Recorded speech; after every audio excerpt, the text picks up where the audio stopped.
আমরা আজ দুনিয়ার অনেক কিছু পেয়ে গেছি, কিন্তু সুন্দর একটি মন, এটা যেন হারিয়ে ফেলেছি। বাড়িতে সবাই একসাথে থাকে, তবুও দূরত্ব। প্রতিদিন হাজার মানুষের সাথে কথা বলি, তবুও বুকের ভিতর একা লাগে।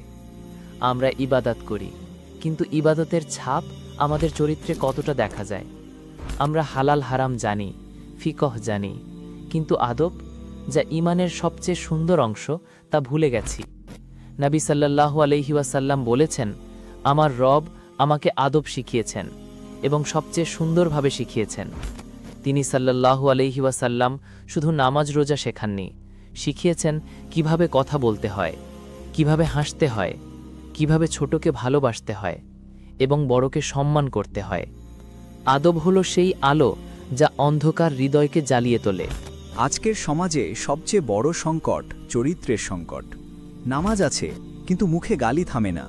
কোরআন আছে, কিন্তু বাবা মায়ের সাথে আচরণ কঠোর। জান্নাত চাই, কিন্তু আচরণ জাহান্নামের মতো।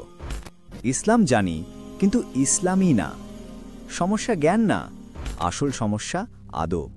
কুরআন সকল বলে কাকে? যার চরিত্র সুন্দর, আর সেই সুন্দর চরিত্র সংরক্ষণ করা আছে এক অনন্য বইতে, আল আদাবুল মুফরদ, ইমাম বুখারী রাহিমাহুল্লাহ। এ বই হৃদয় বদলানোর বই, ঘর বদলানোর বই, সমাজ বদলানোর বই। 1. মা বাবা, তাদের হাসি তোমার জান্নাতের টিকিট। 2.